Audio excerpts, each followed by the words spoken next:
Olá, bem-vindo de volta ao programa Nisto Cremos, as grandes verdades da Bíblia. Hoje, o estudo número 8, vamos estudar a respeito de um tema grandioso na Palavra de Deus, o grande conflito. Um professor universitário fez uma pergunta para desafiar um dos seus alunos. Deus criou tudo o que existe? Um aluno respondeu, sim.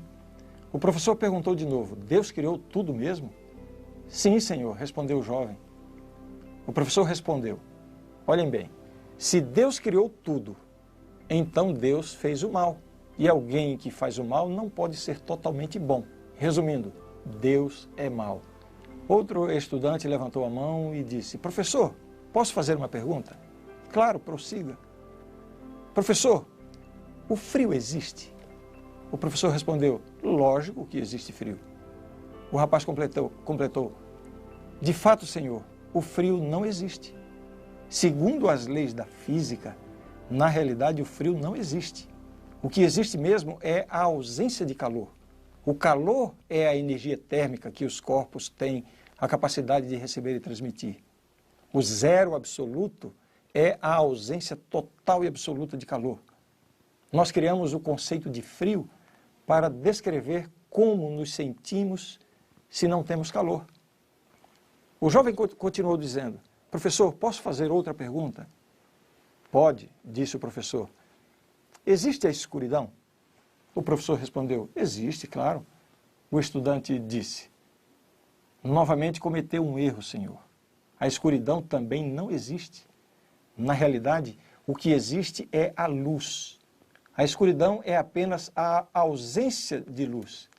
A ciência estuda a luz, suas ondas, intensidades, cores, mas nós não podemos estudar a escuridão. Escuridão é um conceito que o homem desenvolveu para descrever o que acontece quando não há luz. Finalmente, o jovem perguntou ao professor, Senhor, o mal existe? O professor, agora mais pensativo, respondeu, claro que sim, já disse que existe. Olhe o mundo à sua volta e você vai ver estupros, crimes, violência. O estudante completou dizendo, o mal não existe, Senhor. Pelo menos não existe por si mesmo. O mal é simplesmente a ausência de Deus. É o mesmo dos casos anteriores. O mal é um conceito criado para descrever essa ausência de Deus. Deus não criou o mal. Não é como a fé ou como o amor, que existem como existem o calor e a luz. O mal é o resultado de a humanidade não ter Deus presente em seu coração. Então, o professor, depois de balançar a cabeça, perguntou, como é seu nome, jovem? E aquele jovem timidamente respondeu, Albert Einstein, professor. Bem, a verdade é que a Bíblia fala da existência do mal, não como uma criação de Deus, mas como o resultado de uma má escolha feita por uma de suas criaturas e que acabou se alastrando e contaminando muitas outras criaturas e também o nosso planeta. A Bíblia revela que há um conflito cósmico entre o bem e o mal. Utilizando a figura de reis antigos, Tiro, Babilônia, como descrições de Lúcifer, a Bíblia nos dá um vislumbre de como se originou o mal.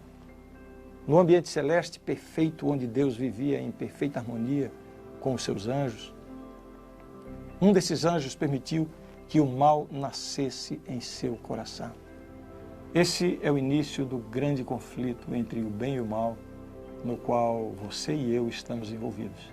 Vamos conhecer melhor essa história a partir de agora.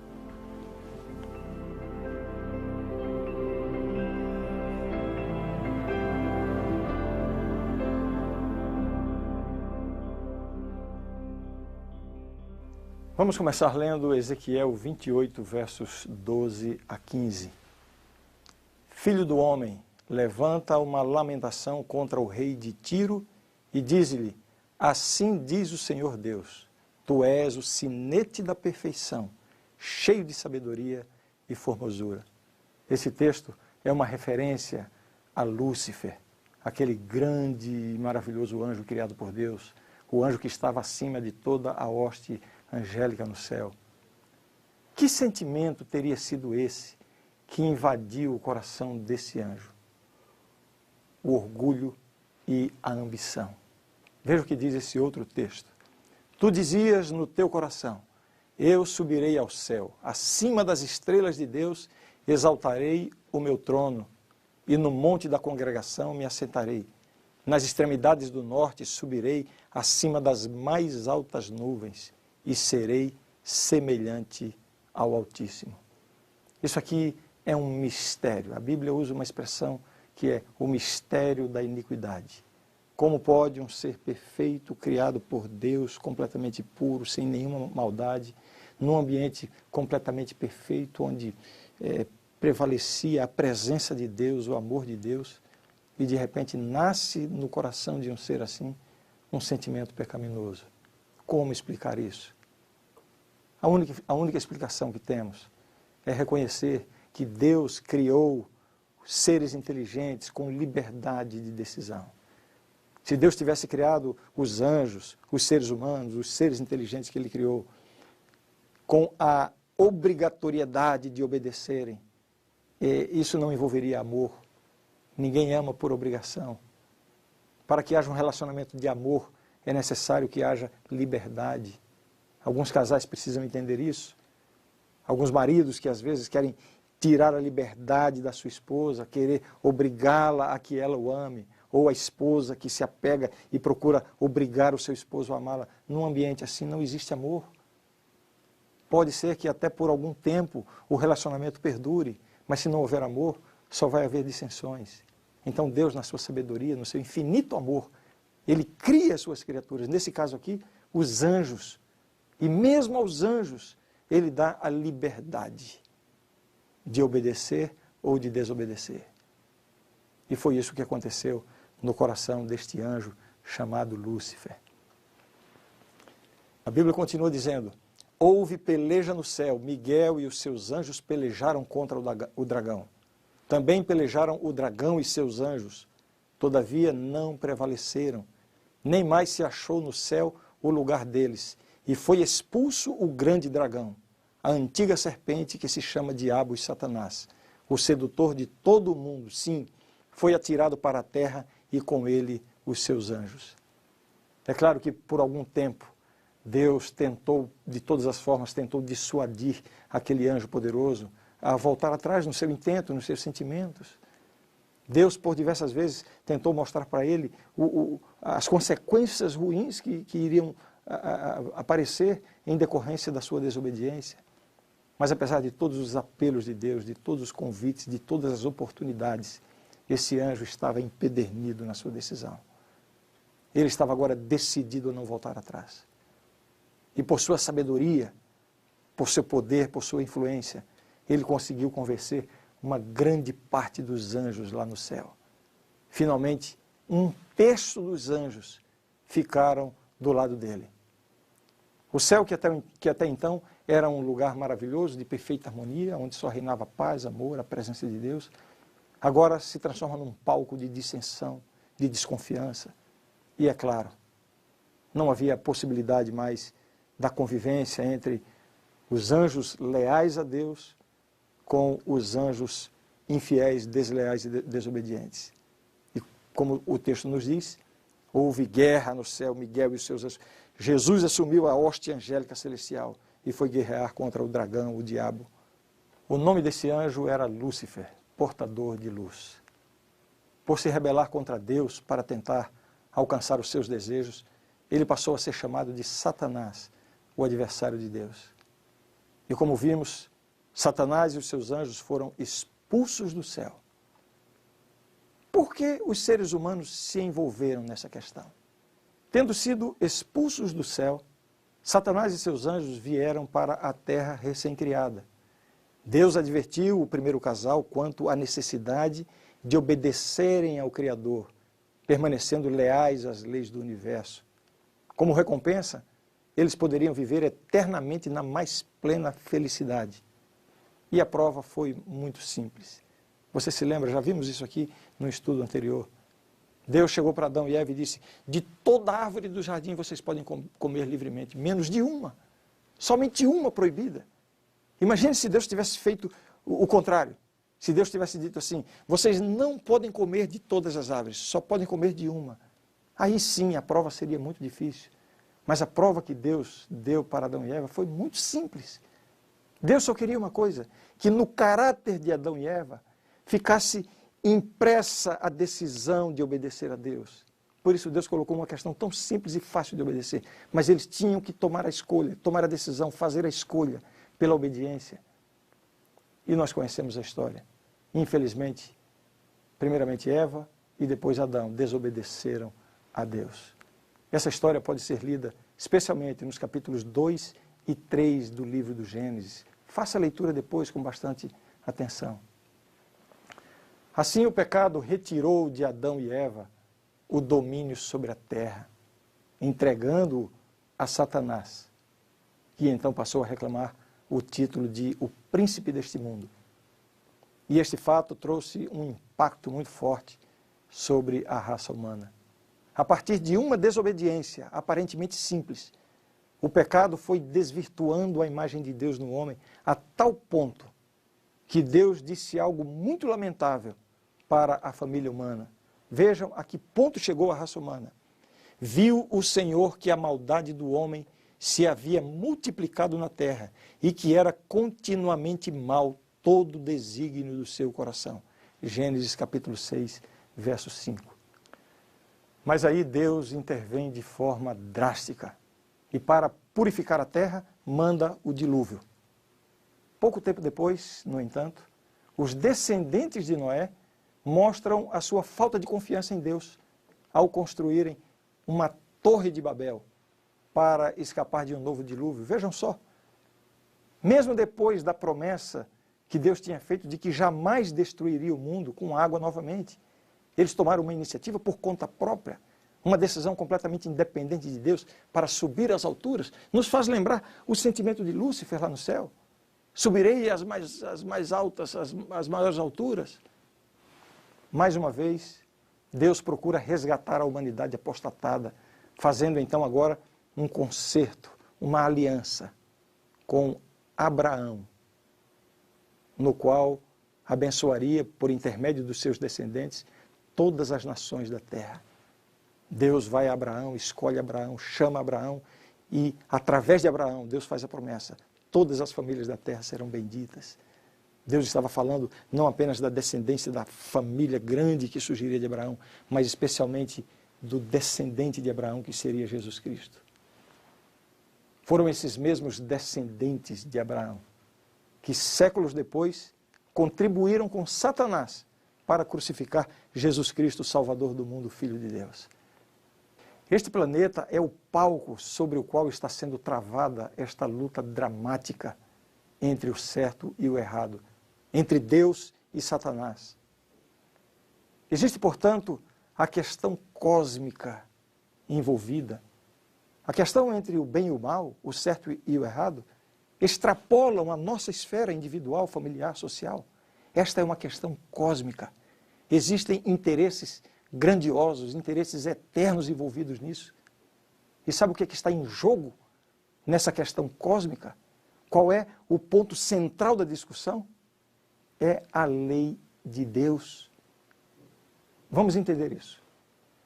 O mundo natural é regido por leis exatas, que o mantêm em perfeita ordem. A lei da gravidade, por exemplo, é uma dessas leis. Agora imagine só, como seria o mundo se alguns corpos seguissem a lei da gravidade e outros não, sem qualquer ordem. Se o que colocamos no fogo, ora esquentasse, ora não. Se a Terra, ora girasse a uma velocidade, depois girasse em outra velocidade. Não houvesse leis estritas. Seria uma tragédia, não? Assim, da mesma forma que as leis naturais são imprescindíveis para o perfeito funcionamento do mundo físico, a lei moral de Deus é essencial para que o universo moral se mantenha em ordem. Satanás inverte a responsabilidade pela desordem existente no mundo. Ele culpa Deus por ter criado e imposto de forma arbitrária uma lei que restringe a liberdade individual e que é impossível de ser seguida. É isso que o diabo está sempre tentando colocar na mente das pessoas. Quando se fala de Deus, quando falamos da Bíblia, quando se fala de religião, o primeiro sentimento que toma conta das pessoas que não conhecem essa realidade é de que tudo isso é muito difícil, é impossível seguir, é injusto, vai atrapalhar a minha vida. É isso que está em jogo. Enfim, a questão fundamental dessa grande disputa é a vontade de Deus expressa na forma de sua lei. Afinal, ela é mesmo boa e imprescindível para os seres humanos e demais seres criados? Satanás vive a dizer de diversas formas que a lei de Deus é prejudicial e dispensável. Vamos ver agora Cristo e a questão da obediência, para que nós possamos entender bem esse assunto. A submissão à vontade de Deus, a confiança em suas promessas e revelações é o centro da disputa entre Deus e Satanás. Tanto que foi tema do primeiro combate direto entre Jesus e Satanás. Aquele primeiro combate, Jesus, logo após ter sido batizado, foi conduzido pelo Espírito ao deserto. E ali ele passou 40 dias e 40 noites em jejum, em comunhão com Deus. E depois desse período, Satanás se aproxima dele para tentá-lo. Tudo o que o diabo queria era levar Jesus a cometer um pecado. Se Jesus cometesse um pecado sequer, ainda que fosse em pensamento, ainda que fosse um sentimento pecaminoso, Satanás teria sido completamente vitorioso. Ali no deserto foram 3 tentações de Satanás sobre Jesus. Você vai encontrar o relato dessa história no Evangelho de São Mateus, no capítulo 4, mas de forma sucinta. Na primeira tentação, o diabo aparece e diz: se és filho de Deus, transforma essas pedras em pães. Vejam que ele apela para uma necessidade imediata de Jesus. Depois de um jejum de 40 dias, nada melhor do que ter pães em abundância. E agora, Satanás também lança dúvidas sobre a origem divina de Jesus. Jesus poderia facilmente dar um estalo de dedo e transformar as pedras em pães, demonstrar o seu poder e humilhar o diabo. Mas era exatamente isso que o diabo queria. Jesus aqui foi tentado a ser independente de Deus, a usar o seu poder em benefício próprio, quando no plano de Deus ele deveria levar uma vida dependendo totalmente do poder de Deus. Usar o seu poder só em benefício dos outros. Uma vida de completa dependência de Deus. Então, quando Satanás diz, transforma essas pedras em pães, ele está dizendo, haja independentemente de Deus. A resposta de Jesus a esta primeira severa tentação que o diabo lançou sobre ele, sabe qual foi? Nem só de pão viverá o homem, mas de toda palavra que procede da boca de Deus. Naquele momento, Jesus estava ensinando para mim e para você que nós devemos levar uma vida de completa dependência de Deus. Mesmo no momento de fome, é melhor depender de Deus, não procurar recursos que não estejam plenamente de acordo com a vontade de Deus. Acima de tudo, cumprir a palavra de Deus em nossa vida. Mas o diabo, agora irado, não desiste de tentar destruir o plano de Deus através de Jesus. E ele vem então com a segunda tentação. Ele leva Jesus a um lugar muito alto, muito alto. E lá de cima ele diz assim, se és filho de Deus, atira-te abaixo, porque está escrito, aos seus anjos ordenará a teu respeito que te guardem. Vejam, o diabo aqui está usando a Bíblia.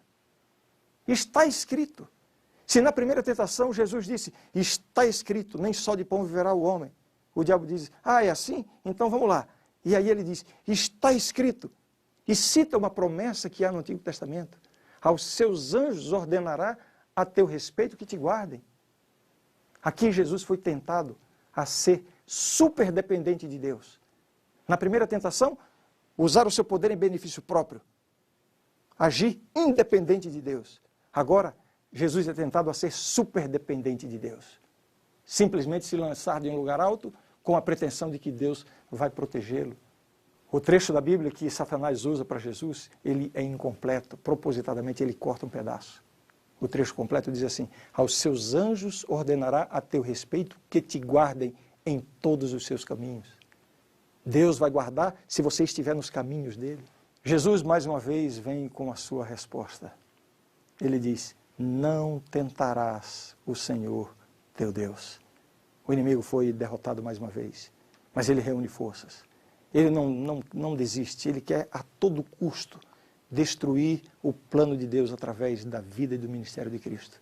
E então ele vem com uma terceira tentação. Ele leva Jesus para certo lugar e provê, dá a Jesus uma visão extraordinária. Jesus pode ver de alguma forma os reinos do mundo e a glória deles. E aí Satanás faz a proposta: tudo isso te darei, se prostrado me adorares. Em outras palavras, Jesus, você veio ao mundo para reconquistar o mundo, que agora é meu, eu sou o príncipe desse mundo. Qual é o plano? Qual é o plano? O plano é sofrer? O plano é ser humilhado? O plano é ser rejeitado? O plano é passar por todo tipo de sofrimento e finalmente morrer para reconquistar o mundo? Não precisa fazer isso. Eu tenho uma proposta melhor para você. Basta que você me adore e eu te dou tudo. Aqui Jesus foi tentado a obter algo, se desviando do plano de Deus. E sua resposta, mais uma vez, foi incisiva. Ao Senhor teu Deus adorarás, e só a Ele darás culto.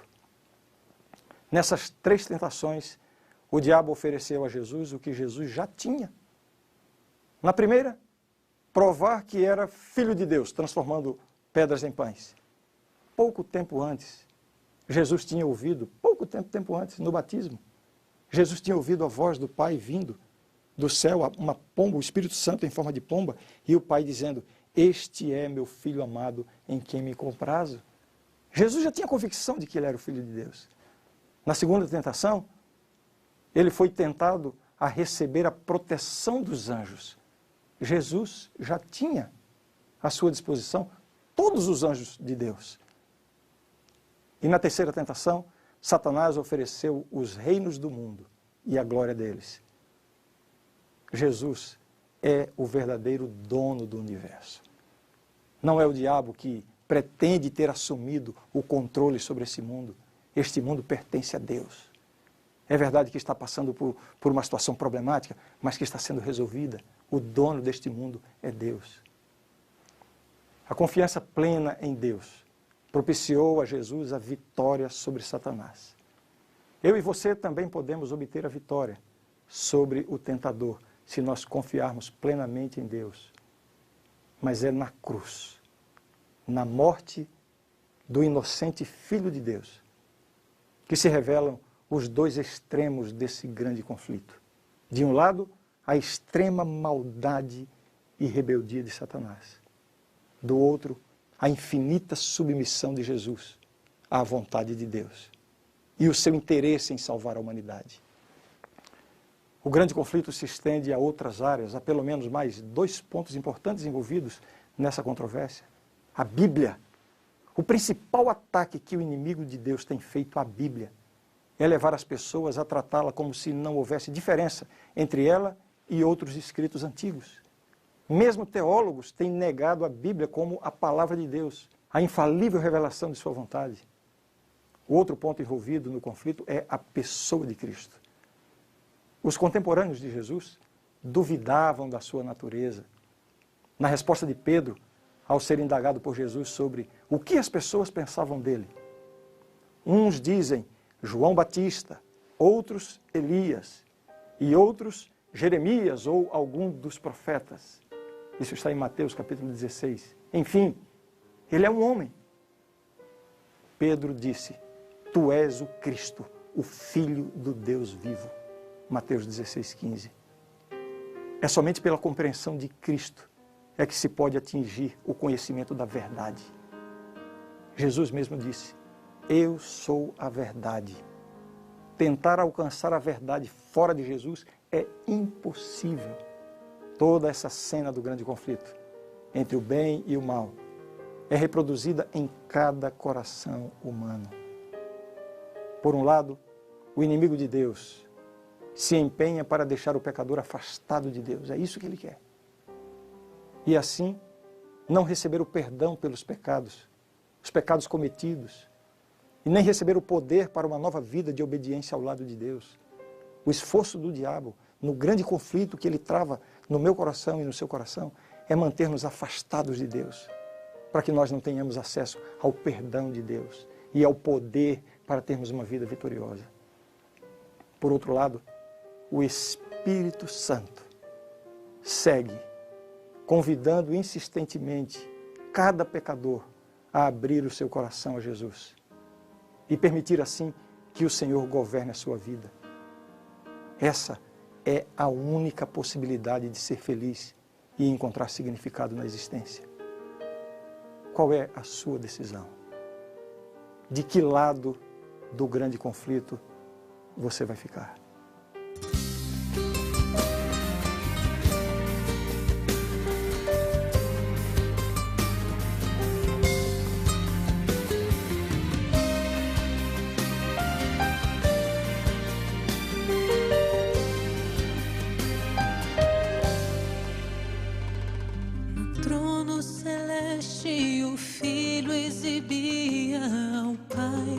Proposta final, com seu sacrifício salvasse o bem mais precioso das garras do mal. O mais nobre ser se fez homem, morreu porque amou seu algoz opressor e aceitou seu destino de mártir na cruz, concluiu seu plano redentor. Envolto em dor, o Pai entregou o seu Filho a maior história de amor. A luta acabou, um pranto, um clamor da sorte fatal, Deus nos resgatou.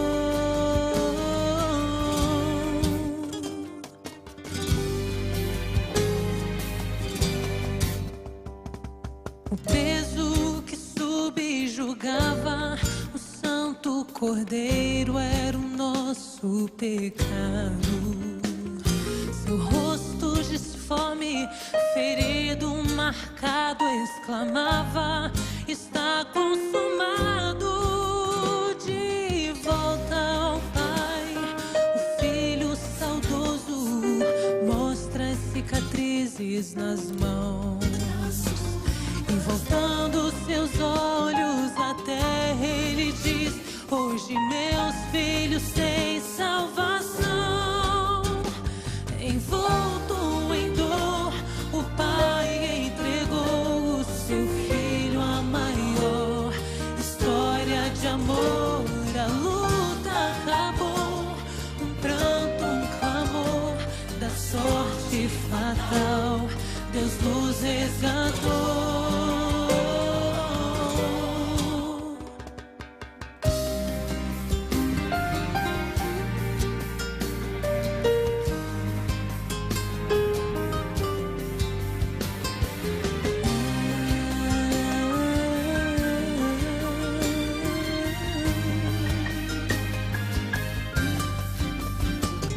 Envolto em dor, o Pai entregou o seu Filho a maior história de amor.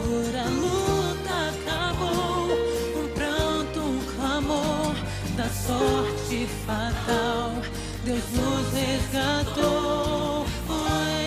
Envolto em dor, o Pai entregou seu Filho a maior história de amor. A luta acabou, um pranto, um clamor, o homem nasceu o seu Salvador.